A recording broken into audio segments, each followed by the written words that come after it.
तथा इसकी आवश्यकता तथा बताइए। भारतीय संविधान विधि में प्रस्ताव तथा स्वीकृति से संबंधित विभिन्न नियमों का वर्णन कीजिएगा। देखिए यह है हमारा कॉन्ट्रैक्ट एक्ट सीरीज का 2 नंबर का क्वेश्चन, और ये हम प्रपोजल एक्सेप्टेंस को बताता है क्या होता है, ये हमने आपको बताए थे।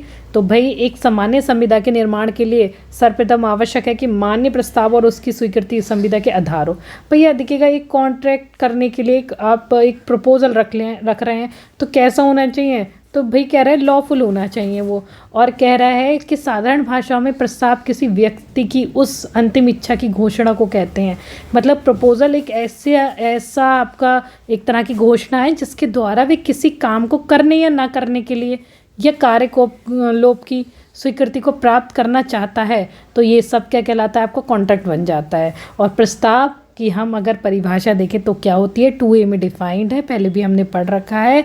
जब एक व्यक्ति दूसरे व्यक्ति से किसी कार्य को करने या ना करने की इच्छा इस उद्देश्य से प्रकट करता है कि दूसरा व्यक्ति भी उस कार्य को करने या करने के लिए क्या हो जाए, सहमति प्रदान कर दे, तो वो क्या कहलाया जाता है, वो प्रस्ताव करता है कहलाया जाता है। उस व्यक्ति को प्रस्तावक और प्रस्तावकर्ता, देखिएगा जो प्रस्तावक जो होता है, जो प्रस्ताव प्रपोजल देता है वो प्रस्तावक, और प्रस्तावकर्ता जो उसे एक्सेप्ट करता है ये कहलाया जाता है। आपको हमने बताया था प्रोमिसर और प्रोमिसी क्या होते हैं। तो भैया यदि ए बी से क्या करे, बोले मेरी गाड़ी ले लो खरीद लो, तो ए कौन है, प्रस्तावक, और बी कौन है, प्रस्तावकर्ता। ठीक है, ये प्रस्तावक और ये प्रस्तावकर्ता, ठीक है, या ग्रहता, ये दोनों कह सकते हो आप। आ जाइएगा, जैसे कि कह रहा है ए बी से कहता है कि अपना घोड़ा बा को 1000 रुपये में बेचने का वह इच्छुक है। ये प्रस्ताव करता है क्योंकि यहाँ पर प्रस्तावकर्ता ने घोड़े की अपनी इच्छा बा को स्वीकृति इस उद्देश्य से प्रकट की कि वह घोड़ा खरीदने के लिए अपनी स्वीकृति प्रदान करे, तो ये क्या हो गया, ये प्रपोजल हो गया। और भाई कह रहा है बा से कहता है कि वह अपना मकान किराए पर देने के लिए उसे रजामंदी देता है, और वो क्या करता है, उसे एक्सेप्ट कर लेता है, तो क्या हो जाता है, प्रपोजल हो जाता है। ऑफकोर्स ठीक है, प्रपोजल एक्सेप्टेंस, बस यही बात कही गई है। और प्रपोजल की आवश्यक तत्व क्या क्या होते हैं, तो पहला कह रहा है कि प्रस्ताव में प्रस्तावकर्ता द्वारा किसी कार्य को करने या ना करने की इच्छा प्रकट करनी चाहिए। प्रस्तावकर्ता द्वारा ये इच्छा किसी अन्य व्यक्ति को प्रकट की जानी चाहिए, ना कि स्वयं को। कोई भी व्यक्ति स्वयं से प्रस्ताव नहीं कर सकता, इसलिए प्रस्ताव के 2 पक्षों का होना ज़रूरी है। प्रस्तावकर्ता को इस इच्छा का उद्देश्य, देखिएगा नंबर 1 ये कह रहा है प्रस्ताव में प्रस्तावकर्ता द्वारा किसी कार्य को करने या ना करने की इच्छा प्रकट की जानी चाहिए, तब क्या बनता है, वो प्रपोजल बनता है। दूसरा कहता है कि भाई देखिए 2 हमारा कहता है प्रस्तावकर्ता द्वारा यह इच्छा किसी अन्य व्यक्ति को प्रकट की जानी चाहिए। आप जो प्रपोजल कर रहे हैं वो किसी दूसरे व्यक्ति को बताएंगे तभी प्रपोजल बनेगा। स्वयं को बोल रहे अरे मुझे ये बेचना है, तो ऐसे कोई प्रपोजल नहीं होता है। कोई भी व्यक्ति स्वयं से प्रस्ताव नहीं कर सकता, खुद से प्रस्ताव नहीं कर सकता। जैसे अभी हमने बोला कि अरे हमें तो अपना मकान बेचना था, तो ये कोई प्रपोजल नहीं होता है।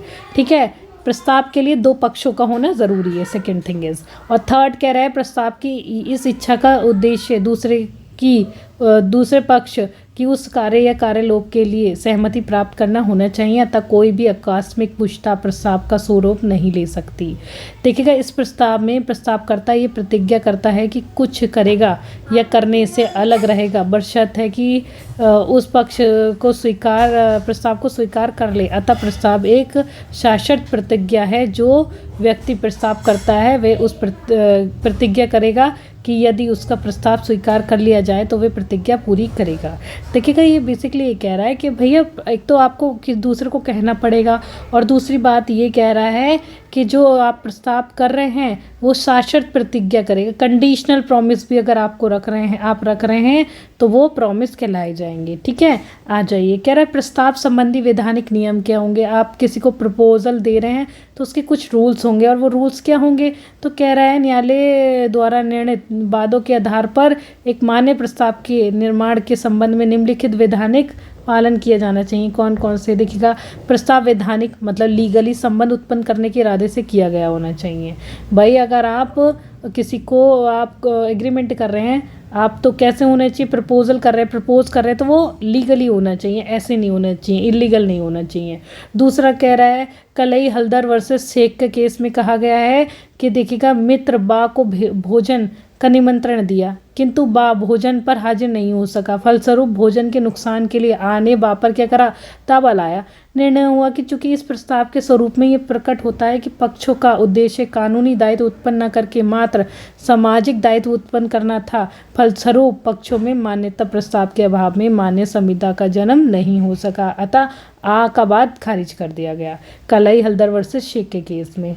और बल्फर वर्सेस वल्फर के केस में क्या कहा गया था कि प्रतिवादी जो सिलोन में नौकरी करता था अपनी पत्नी के साथ इंग्लैंड में छुट्टी बिताने गया और कुछ दिन बाद पत्नी क्या हो गई, बीमार हो गई और पति को अकेले ही वहाँ से वापस आना पड़ा।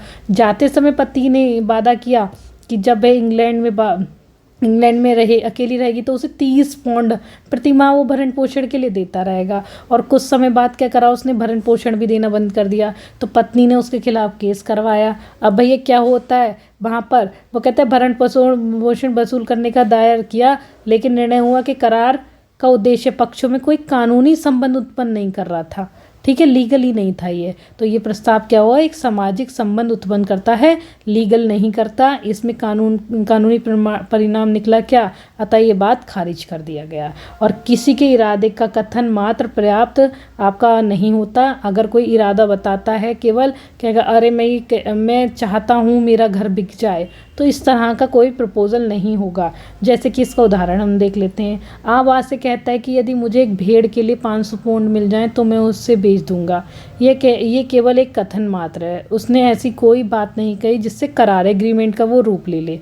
परंतु उसके विपरीत यदि आवाज़ से कह दे कि मेरे भेड़ों में से तुम जो चाहो उसे 5 पाउंड में बेच दूंगा, तो भाई ये प्रस्ताव हो जाएगा। कहता है बातचीत के दौरान बात से कहता है कि उसकी सहमति से उसकी कोई पुत्री से विवाह करे, तो उसका इरादा है कि वह उस व्यक्ति को क्या देगा, 100 पाउंड देगा। बाकी सहमति से उसकी पुत्री से विवाह कर लेता है। प्रस्तुत बाद में निर्णय किया गया कि 100 पाउंड देने के लिए बाध्य नहीं है, क्योंकि ने और के बीच क्या नहीं हुई, कोई कॉन्ट्रैक्ट नहीं हुआ था। आइएगा भैया,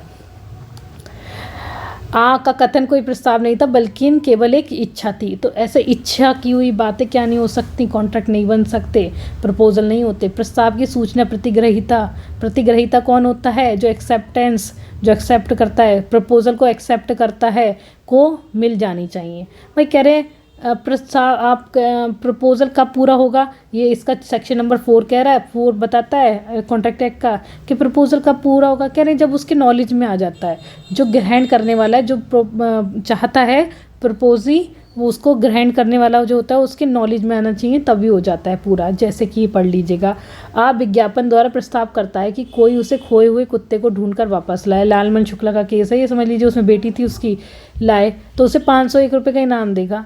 कुत्ते को पाकर उसे के पास लाता है, परंतु उसे इनाम दिए जाने का कोई प्रस्ताव नहीं होता। यहाँ को इनाम प्राप्त करने का अधिकारी नहीं है, क्योंकि उसने क्या नहीं किया था, क्योंकि यह नहीं कहा जा सकता कि ने के प्रस्ताव को स्वीकार कर लिया था।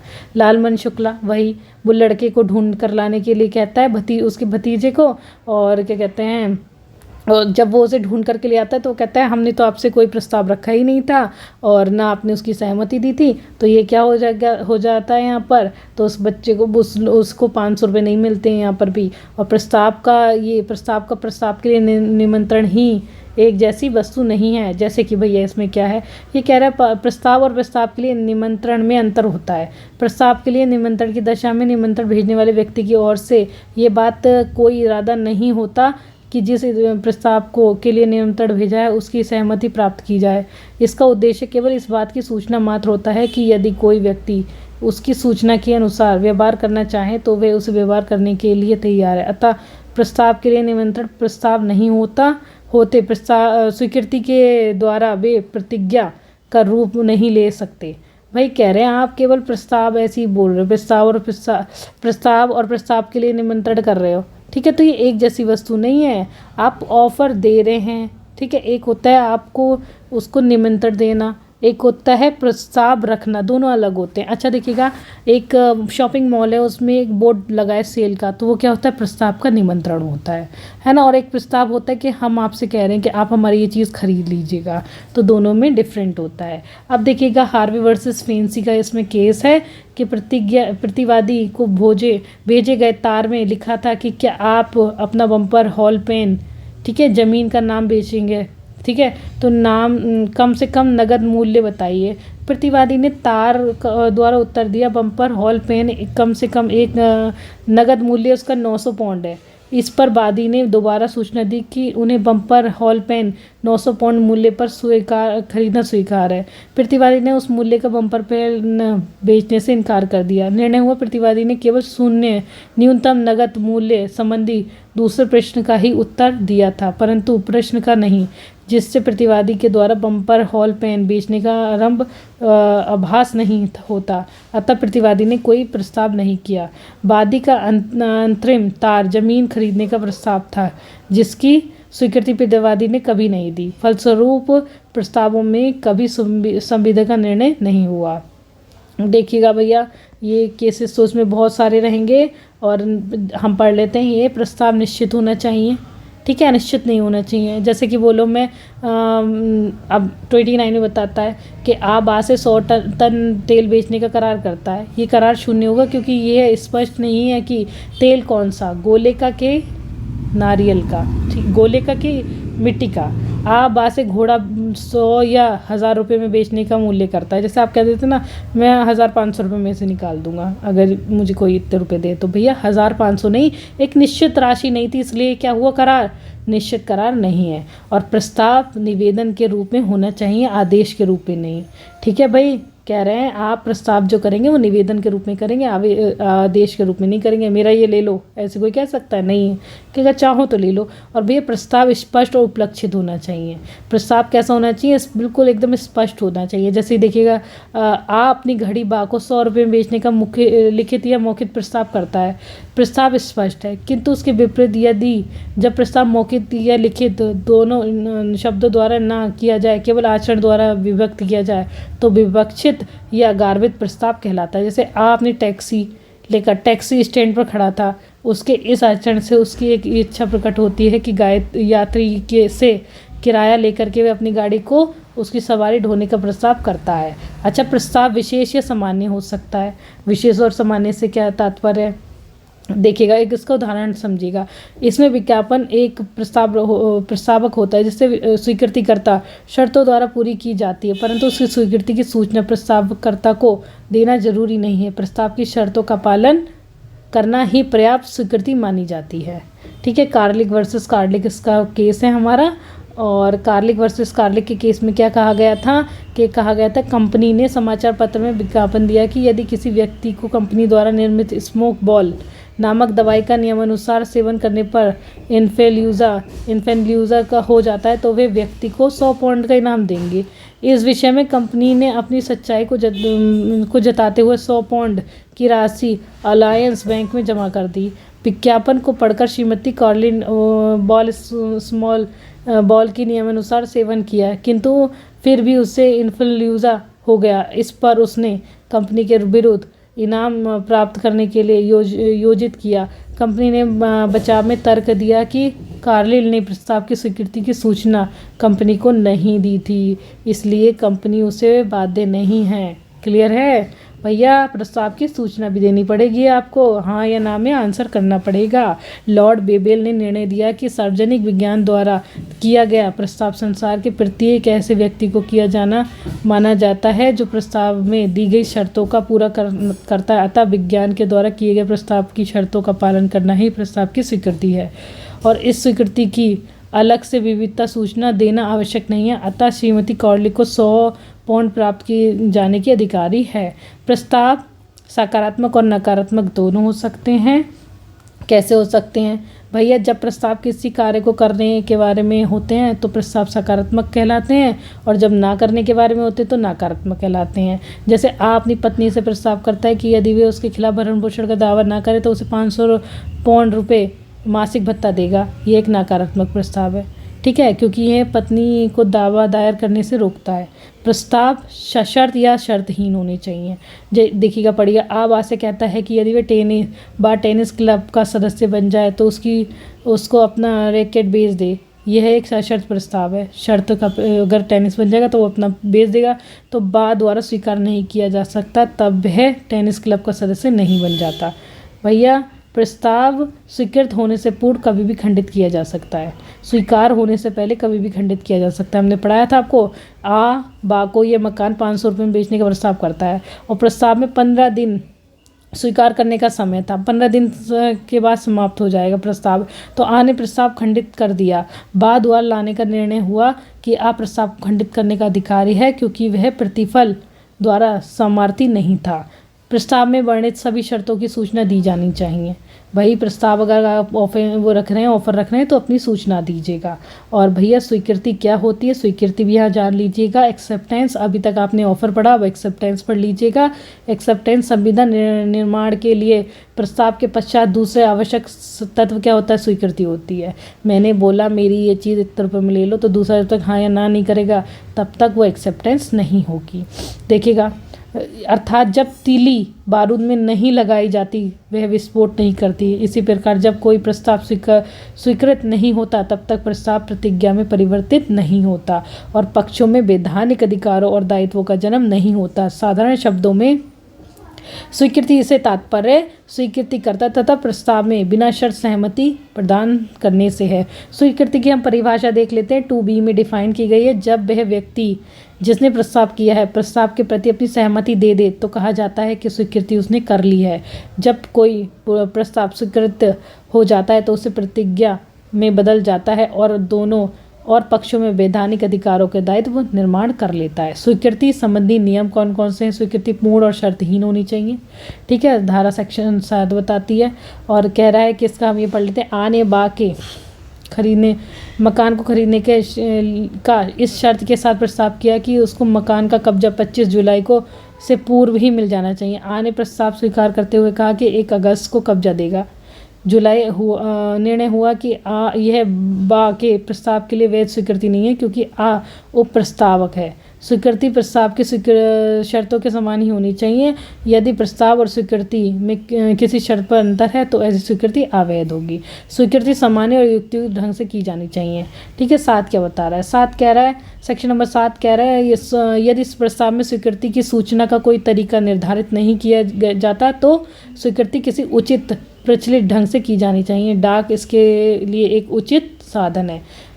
उचित, यदि प्रस्ताव में स्वीकृति की सूचना देने का कोई निर्धारित है तो स्वीकृति उसी तरीके से की जानी चाहिए। भाई कोई लिखा है इस तरह से स्वीकृति दीजिए तो उसी तरह से दीजिएगा। और भैया स्वीकृति की सूचना केवल स्वीकृतिकर्ता उसके अभिकर्ता द्वारा ही दी जानी चाहिए, बाकी और कोई नहीं कर सकता। आप एक्सेप्ट कर रहे हो किसी चीज़ को तो आप करेंगे या आपका रिप्रेजेंटेटिव करेगा। और 5वां कह रहा है, किसी प्रस्ताव की स्वीकृति उसमें वर्णित सभी शर्तों की स्वीकृति होती है। आपने किसी चीज़ को पढ़ा, एक्सेप्ट आपका प्रपोजल पढ़ा और स्वीकृति दे दी उसकी, तो आपने क्या माना, उन सब शर्तों की स्वीकृत मान लिया गया है। और देखिएगा, किसी प्रश्न के उत्तर से ना तो स्वीकृति का गठन होता है और ना ही स्वीकृति होती है। आपने किसी चीज़ का आंसर दिया तो वो ना स्वीकृति होगी ना उसका वो कहलाया जाएगा। जैसे कि हार्वे वर्सेस फैंसी के केस में उसने कहा था कि क्या कहते हैं, क्या बम्पर हॉल बेचने के लिए कहा था, कम से कम नगद मूल्य उनने पूछा कितना है तो उनने बोला 900 पाउंड है। इस पर वादी ने द्वारा पुनः सूचना दी कि बम्पर हॉल में 900 पाउंड खरीदना स्वीकार है। प्रतिवादी बम्पर हॉल पेन बेचने से मना कर दिया। निर्णय हुआ कि मूल्य संबंधी पूछताछ क्या है, स्वीकृति नहीं है, नहीं प्रस्ताव है।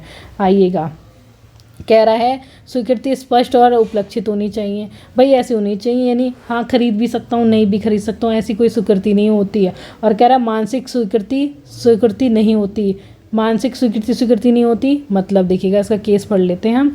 कह रहा है एल्डर फील्ड हाउस ने अपने भतीजे यंगर फील्डर हाउस को प्रस्ताव भेजा कि मैं उसका नामक घोड़ा 100 पाउंड में खरीदना चाहता हूँ। यदि 1 सप्ताह के अंदर प्रस्ताव का कोई उत्तर ना मिले तो 300 पाउंड में 300 पाउंड में घोड़ा अपना समझूंगा। यंगर फील्ड हाउस ने पत्र का कोई उत्तर नहीं दिया, किंतु उसने नीलाम करता बिल्डे को यह आदेश दिया कि वे घोड़े को ना बेचे। नीलाम करते ने घोड़े को नीलाम कर दिया। इस पर एल्डरफील्ड हाउस ने बिंडले पर गमन का मुकदमा चलाया। क्यों? निर्णय हुआ कि वे उत्तरदायी नहीं है क्योंकि एल्डर हाँ जी, तो भैया कह रहे हैं कि भैया इनने क्या करा था, घोड़े को नीलाम करने का। हाँ, फिर इसने बोला क्योंकि एल्डर फिल्टर हाउस तथा यंगर फिल्टर हाउस के बीच संविदा का कोई गठन नहीं हुआ था, प्रस्ताव की स्वीकृति अनुचित सहमति द्वारा नहीं हो सकती। एल्डर फिल्टर हाउस की प्रस्तावना में चुप्पी लगाने वाले बिल्डले को घोड़े ना बेचने के आदेश से केवल मासिक स्वीकृति का आभास होता है, जो एक सामान्य स्वीकृति का आधार नहीं है। और भैया सार्वजनिक प्रस्ताव की स्वीकृति सर्जित करना आवश्यक नहीं है। ठीक है, कह रहा है सार्वजनिक प्रस्ताव रखा था, जैसे कार्वो वर्सेस कार्वो, लिखित और अलिखित और या आचरण से। ये क्या कह रहा है, कार्लिल वर्सेस कार्विल कंपनी में बोला था उसने कि इतने दिन तक कोई दवाई खाएगा फिर भी उसे एनोफ्लूजा रोग हो जाएगा, तो वो क्या होगा, तो उसे 100 पौंड देगा, और पता चलता है एक महिला को हो जाती है। तो इसमें उस महिला से ये कहा गया था ना कि आपने स्वीकृति नहीं दी। तो भैया ये कह रहे हैं सार्वजनिक स्वीकृति करना आवश्यक नहीं है। और देखिएगा ये हमारा क्वेश्चन, ओके, एक क्वेश्चन का एक और वो है, स्वीकृति नहीं हो सकती जब तक कि प्रस्ताव का ज्ञान ना हो। ठीक है भैया, आप बिना सुने बिना ऑफर के किसी को स्वीकृति कर सकते हैं। जैसे लालवन शुक्ला वर्सेस गौरी दत्त के केस में हुआ था, वो अपनी भतीजी को ढूंढने के लिए भाग गया था। कौन, लालवन शुक्ला को अपने खोए हुए भतीजे को ढूंढना था, है ना, और वो उसका नौकर जो था गौरी दत्त वो ढूंढने भाग गया था। और फिर वो जब वापस आया बच्चे को लेकर के, तो उनने बोला आप स्वीकृति तो करके नहीं गए थे। तो कह रहे भैया ऐसी स्वीकृति क्या होती है, स्वीकृति नहीं हो सकती जब तक कि प्रस्ताव का ज्ञान आपकी नॉलेज में ना हो। तो देखिएगा ये था स्वीकृति और आपका एक्सेप्टेंस और आपका प्रपोजल, और इसे आप पढ़ लीजिएगा एक बार, इसके सारे ये हेडिंग्स लिख करके, और इनके आधार पर ही आप देखिएगा, इनके जो एक्सप्लेनेशन है इनके आधार पर ही इन्हें पढ़िएगा, तभी आप बहुत अच्छे से अपना क्वेश्चन फ्रेम कर पाएंगे। और इसी के साथ मैं आपसे इस सेशन के लिए विदा चाहती हूँ। मिलते हैं अपने थर्ड क्वेश्चन में। Thank you.